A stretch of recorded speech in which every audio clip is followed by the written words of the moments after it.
Welcome back to the Deep Dive. Our mission here is to take the sources you share with us, filter out all the noise, and really just deliver the critical insights you need to be well-informed and fast.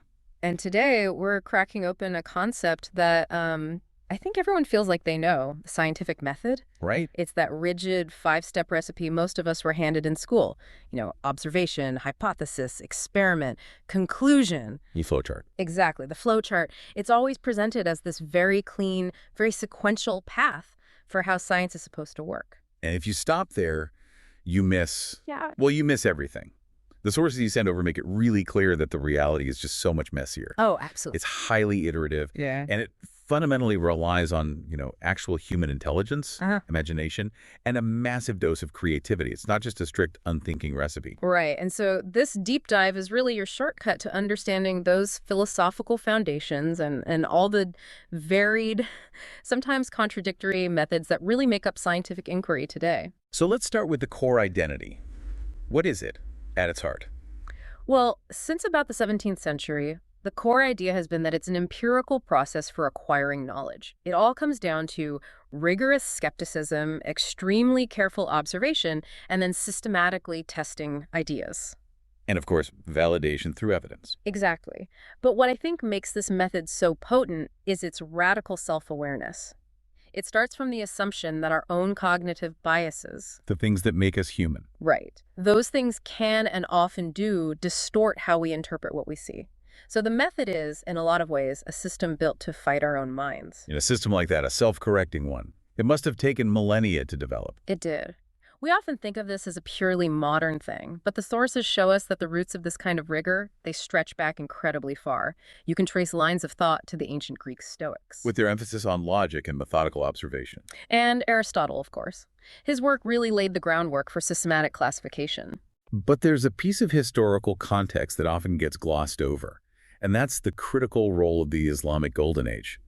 We're talking about thinkers like the 11th century polymath Alhazen. Yes. He's often called the father of optics, and for good reason. What was his big contribution?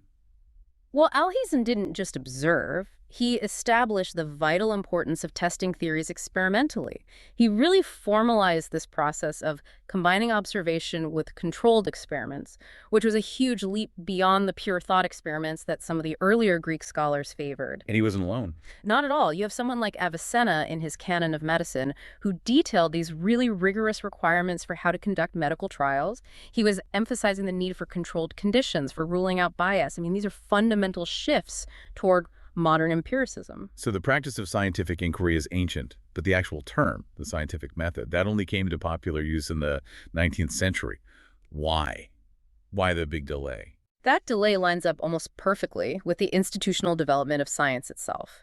As fields started to professionalize and researchers began specializing, there was a real need to, define the boundaries. To build a fence around what science was. Precisely. Right. The method became a shared standard, a gatekeeper, really. It was used to define what a scientist was, and maybe more critically, to separate legitimate inquiry from what was then getting labeled as pseudoscience. Okay, so let's unpack this iterative cycle. Let's move from that simple textbook ideal to the working reality. The textbook version is rigid, but the operational schema scientists actually use it's a lot more dynamic. It's often generalized into about 8 steps. And we should really emphasize that this is a guideline, right? It's not a sequential list you have to check off. Not at all. It's more of a pragmatic map. You start by 1, defining a question or identifying a problem. Then 2, you gather existing info, you do some initial observations. 3, you form your hypothesis. Your best guess. Your best reasoned guess. Then step 4 is testing that hypothesis, usually with an experiment, and collecting data. 5 is analyzing that data. 6 is interpreting it, drawing conclusions, and this is key. That often leads to refining your idea or even forming a completely new hypothesis. And then 7 is publishing your work. And then step 8, which is maybe the most important part for scientific rigor, is retesting, the replication of the results by other people. What's really essential for you to get here is that the cycle doesn't just go in a straight line. It loops back on itself all the time. Right. It's not just from conclusion back to a new hypothesis. Sometimes you get new data and you have to go all the way back to redefining the original question. Or maybe you realize you need to gather more foundational information. It's not a line, it's a spiral of refinement. So those 8 steps, are the big picture. Mm-hmm. But if we distill the whole process down, philosophers of science tend to agree on 4 core components that have to be there for any inquiry to be, meaningfully scientific. The first component is characterizations. This is all about meticulous observation, developing really clear definitions and careful measurements of whatever it is you're studying. And this stage is just so vital because the entire framework, everything else you do, it rests on the accuracy of what you're measuring in the first place. That's a great point. The sources highlight that the quality of this stage is often what separates true science from more speculative fields.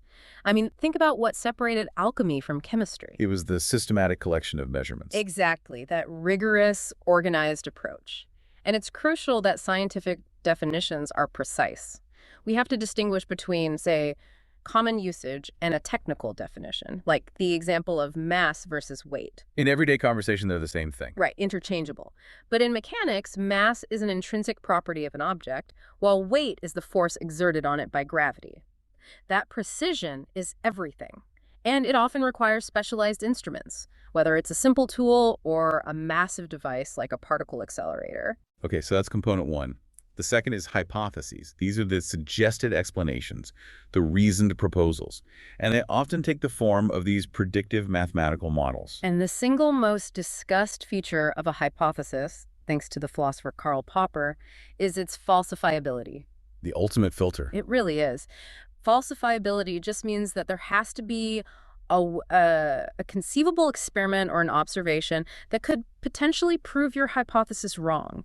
It has to conflict with the predictions. So if a hypothesis is so vague or so flexible that it can explain every possible outcome after the fact, then it's not testable. And in a rigorous sense, it's unscientific. So a theory that says the stock market will go either up or down tomorrow is useless. It risks nothing. A real scientific hypothesis has to take the risk of being proven wrong. Precisely. And this leads right into the third component, predictions. These are the logical consequences that you derive from your hypothesis, usually through deductive reasoning. And there's a critical rule here, novelty. Yes. The outcome of testing this prediction must be currently unknown for a successful result to actually increase your confidence in the hypothesis. Why is that so important? Because if we already know the result, it was probably factored into how you formed the hypothesis in the first place. So all you're doing is demonstrating internal consistency, not actual predictive power. Okay, and that brings us to the fourth component, experiments. The actual systematic test designed to seek out those novel predictions. This is where you really have to deal with observational error. This is where a concept you brought up earlier, Mill's canons, becomes so important. These are fundamental methods for inductive inference from the philosopher John Stuart Mill. So when we talk about experimental control, we're often talking about applying these ideas. Specifically, the method of difference, which basically means that if you have two situations that are identical in every single way except for one variable, That's one. just one, and a phenomenon occurs in a situation where that variable is present but doesn't occur where it's absent, then that single variable is the cause, or at least a necessary part of the cause. So experimental control is all about isolating variables. It is. It's about providing a contrast between multiple samples under different but controlled conditions. That isolation is how we fight observational error and demonstrate genuine correlation or, ideally, causation. That breakdown of the 4 components really helps you appreciate how complex this iterative engine truly is. And to see it in action, let's look at the discovery of the structure of DNA. It perfectly illustrates this messy, spiraling cycle. The starting point, the initial characterization, was really set by the mid-20th century. Gregor Mendel's work had established the laws of inheritance, and by 1944, Oswald Avery had shown that DNA carried the genetic information.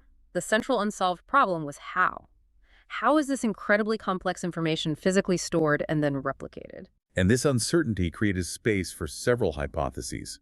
The famous chemist Linus Pauling, based on his own data, proposed a triple helix structure for DNA. It was a highly plausible hypothesis, but it was also wrong. And what's interesting is that Francis Crick and James Watson were able to discard Pauling's structure almost immediately, based on existing knowledge. They knew DNA was an acid, which meant its phosphate groups should be ionized, negatively charged. And in Pauling's structure, He put those groups close together at the core of the helix, which would have meant they had to be unionized. A molecule with that many negative charges packed so tightly would immediately repel itself and just fly apart. So an error in one crucial piece of characterization data Let them eliminate a leading hypothesis right off the bat. The process works because you're constantly cross-referencing against what's already known. Exactly. So the next major phase involved a critical piece of observation and prediction, and this was driven by Rosalind Franklin's work.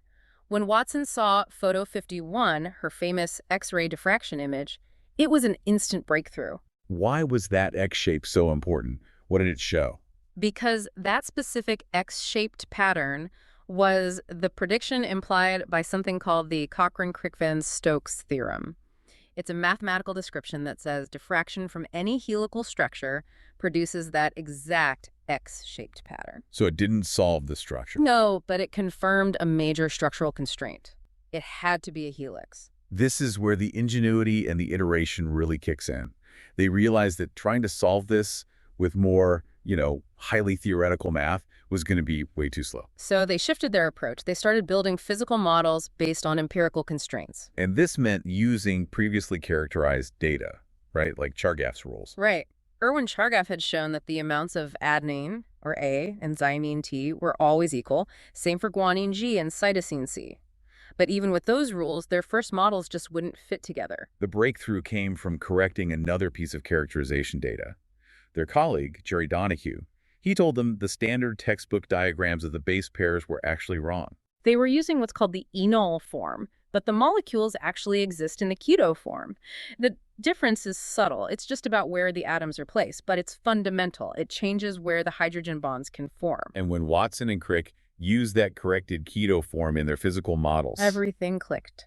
They realized that an adenine-thymine pair held by 2 hydrogen bonds was identical in shape and size to a guanine-cytosine pair held by 3. And that physical fit was the final piece of the puzzle. The elegant, self-consistent double helix structure. They went from defining a problem to refuting a bad hypothesis to confirming a prediction from physics and then iterating rapidly with physical models guided by corrected data. And their final paper, which was only about 900 words, it concluded with the ultimate scientific prediction. They wrote, "It has not escaped our notice that the specific pairing we have postulated immediately suggests a possible copying mechanism for the genetic material." Wow. The structure itself screamed function, and that kicked off the next massive cycle of inquiry in biology. The DNA story really showcases the process, but what keeps that process honest and reliable? Our sources stress these foundational principles, striving for accuracy, honesty, openness, and above all, rigorous skepticism. And at the heart of that skepticism is falsifiability. We mentioned Karl Popper and his insistence on this as the sharp line of demarcation between what is science and what is not. Let's dig into that a little deeper. How does Popper's idea help you differentiate between a truly scientific theory and one that's just comprehensive? Okay, think about psychoanalysis versus general relativity in Popper's framework. According to Popper, psychoanalytic theories were constructed in a way that they could explain any human behavior. Right. No matter what a person did, the theory could explain it after the fact. Exactly. It's a retroactive explanation machine. If a theory explains everything, it predicts nothing specific, and so it can never be refuted. Contrast that with Einstein. Einstein's theory of general relativity made a very specific, very high-risk prediction. That light from distant stars would be deflected by a measurable amount when passing close to the sun. If the 1919 solar eclipse observation had shown no deflection, the theory would have been falsified. It would have been proven false. It took the risk of being wrong, and that, for Popper, is what made it truly scientific. The value of a theory is its willingness to expose itself to being refuted. But science also has to deal with this built-in human limitation, the observation paradox or theory-ladenness. This is a huge concept for you to get. The limitation is simple. There is no such thing as pure, uninterpreted observation. Any data we gather requires a prior theoretical framework, a set of concepts, just to be understood. So what you observe is inherently influenced by what you already believe. That's it. The classic example is the rivalry between the astronomers Tycho Brahe and Johannes Kepler. They were looking at the exact same sky, the same celestial bodies, but they drew radically different conclusions. Because their prior theories were different. Completely different. They both observed the sunrise. Brahe was working with a geocentric model. He thought the Earth was the center. And because of that, he missed certain optical facts. He actually concluded it would be impossible to ever see the solar corona during an eclipse. But Kepler, working with a sun-centered model, he interpreted the same visual data differently. Right. Kepler was already thinking about optics and geometry, and he correctly deduced that the size of the viewing aperture controlled the sharpness of the image. A basic fact of optics now. Brahe missed that because his conceptual framework wasn't even looking for that kind of problem. So this complexity means our tools for reasoning, for scientific rationality, they have to be robust enough to handle data that might be biased by our own theories. Which brings us to induction and deduction. Right, the two primary justifications for truth. Inductive reasoning is building general principles from lots of specific observations. If you see 1,000 swans and they're all white, you induce the general principle all swans are white. The conclusion is probable, but it's never guaranteed. All it takes is one black swan to disprove it. So induction is really used to generate hypotheses, to spot patterns. Exactly. And conversely, deductive reasoning works by deriving specific conclusions from established general principles. If premise 1 is all men are mortal and premise 2 is Socrates is a man, then the conclusion Socrates is mortal must be true. As long as the premises are true. Right, and deduction is used to test hypotheses by figuring out their specific logical consequences. The history of gravity is a perfect illustration of how these two work together. You have thousands of years of astronomical data collected by, the Chaldeans, the Indians, the Greeks. That was just massive scale inductive data collection. Pure observation. And that inductively gathered data is what allowed Kepler to formulate his 3 laws of planetary motion. They were general principles based on empirical patterns. And then a few decades later, Isaac Newton used deductive reasoning to unify all of it. He used his general principles of motion and gravity to deduce the specific motions that Kepler had observed. But the cycle doesn't stop.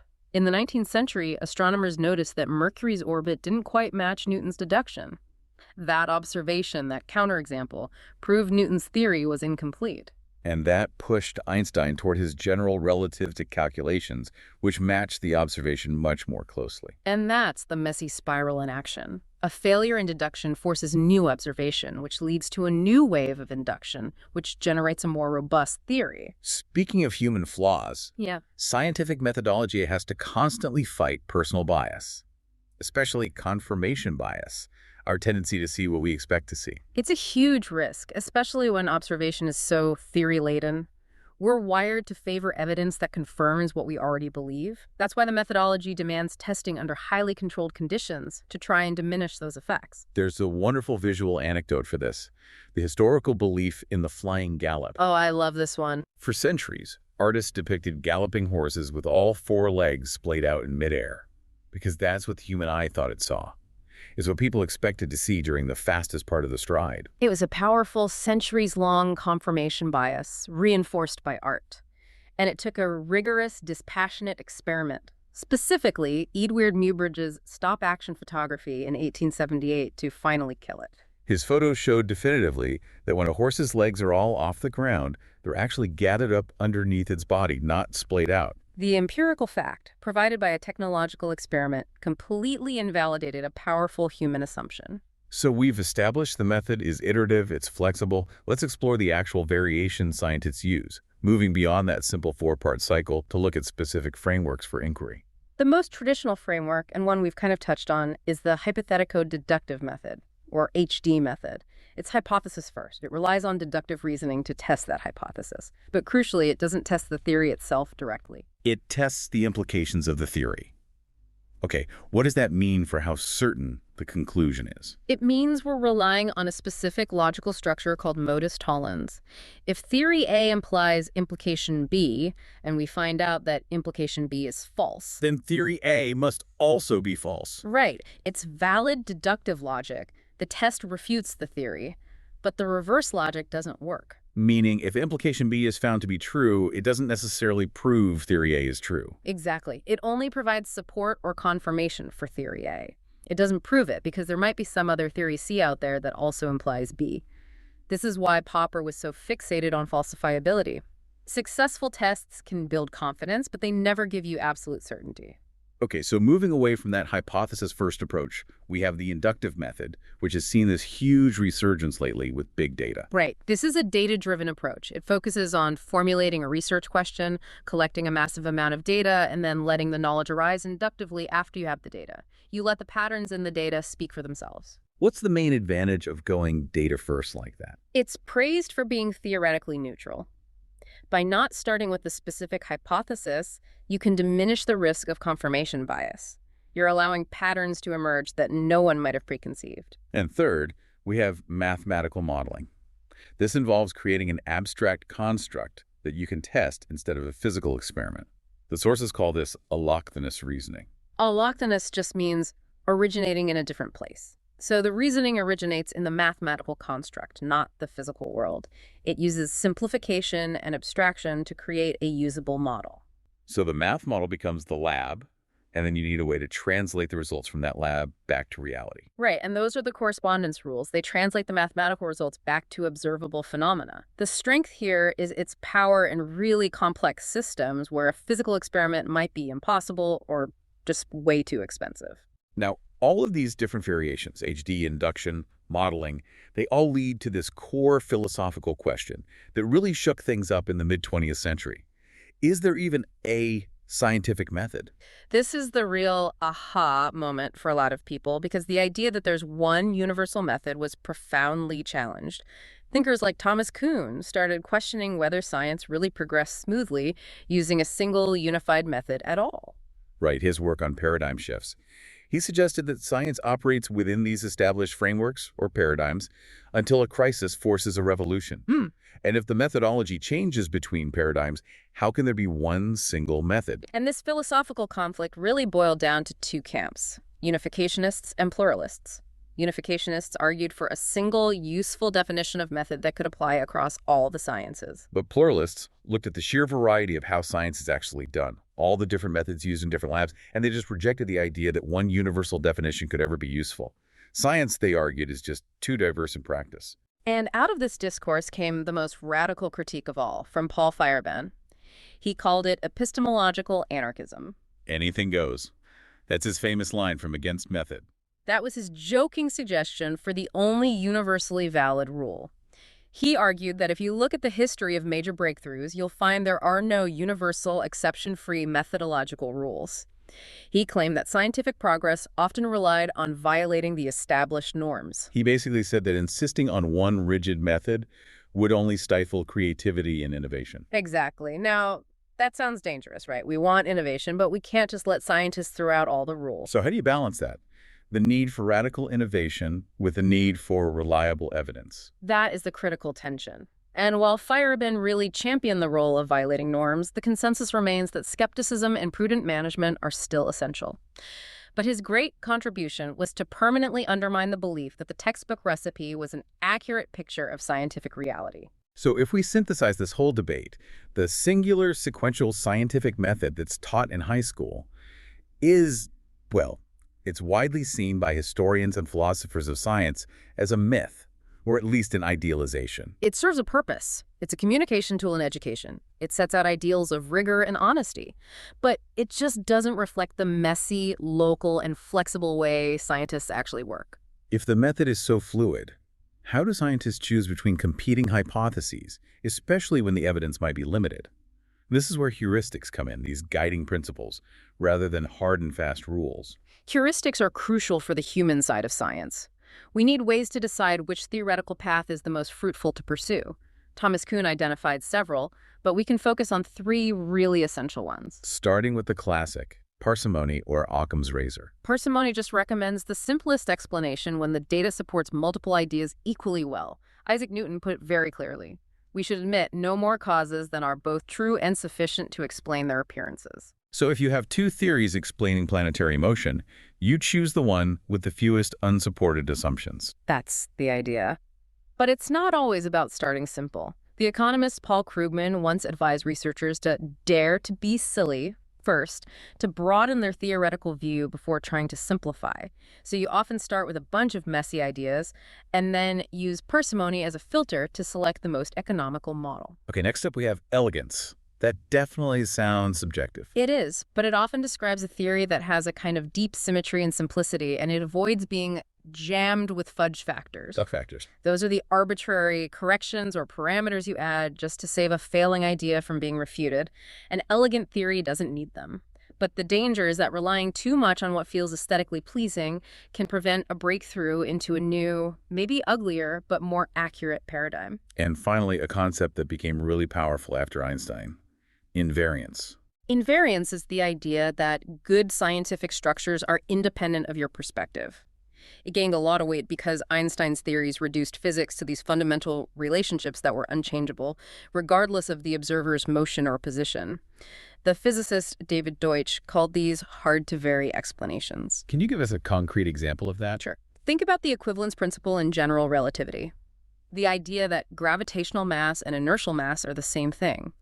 Einstein used a thought experiment of an observer in a windowless elevator in deep space. Okay. If the elevator is accelerated uniformly upward, the observer inside feels a force pressing them down, which is indistinguishable from gravity. The physical laws are invariant. That powerful invariant observation was a key argument for equating the two types of mass, something Newtonian mechanics couldn't explain. We focus so much on rigorous methods, but we have to acknowledge the role of chance, or serendipity in discovery. Science isn't always a linear pursuit. Not at all. Some estimates suggest that between a third and a half of all scientific discoveries are stumbled upon, not sought out. Alexander Fleming's discovery of penicillin is the classic case. He left a bacteria culture plate uncovered, it got contaminated by mold, and he just happened to notice the bacteria died off around the mold. He wasn't looking for antibiotics. Louis Pasteur famously said serendipity favors the prepared mind. But what does that preparation actually look like? Well, the psychologist Kevin Dunbar studied how scientists actually work, and he found that the discovery process often starts when researchers find bugs in their experiments, unexpected results that contradict what they thought would happen. So most researchers would assume they just messed up the experiment. Right. They try to fix their technique. But the prepared mind is the one that recognizes the error is too persistent, too specific to be a coincidence. The scientific method's emphasis on control and careful documentation actually helps researchers spot these systematic errors and realize they might be a new phenomenon. That's interesting. The rigor actually makes the system more open to unexpected results. Exactly. It makes it anti-fragile. Now, speaking of rigor, we should address some modern limits, particularly the challenges posed by statistics. This is a major contemporary crisis in science. John Ioannidis' 2005 paper, Why Most Published Research Findings Are False, was foundational for the whole field of metacidence. He showed that findings are less likely to be true when studies are small and when there's a lot of flexibility in how the study is designed and analyzed. So what does that mean for you, the listener? It means you have to apply critical scrutiny. When you read a headline about some small nutritional study that seems counterintuitive, remember Ioannidis' logic. If the initial probability of a finding being true is already low and the study is small, the reported results are likely false, or at least impossible to replicate. And finally, how does this classic scientific method cope with genuinely complex systems and big data? It's difficult. Applying the method stringently to interconnected systems like climate science or genomics is tough because you can't really isolate variables. And with big data, there's a risk that data might get stripped of its context, of the rich variables you need to formulate and test alternative hypotheses. If the data is only used to support one predetermined idea, it undermines the whole function of skepticism and falsification. So our deep dive really confirms it. The linear recipe we learn in school is just an idealization.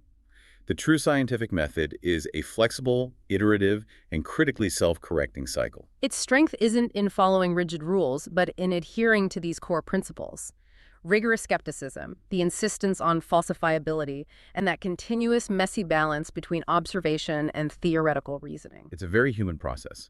It thrives on intelligence, imagination, iteration, challenge, and even chance. It's a process where confirmation by a collective of prepared minds is necessary for an idea to be accepted, but where innovation is often sparked by someone violating the norms or just by sheer luck. To leave you with a final provocative thought, the philosopher Imre Lakatos argued that in non-axiomatic math, no theorem is ever truly final.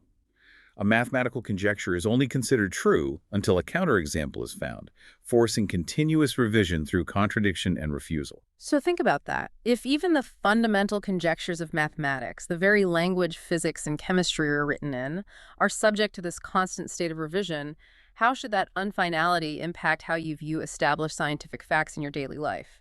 The strength of a theory isn't really measured in its certainty. It's measured in how long and how successfully it has persisted, facing down challenges and counterexamples without major changes to its core ideas. That enduring quality is the true power and the humility of science.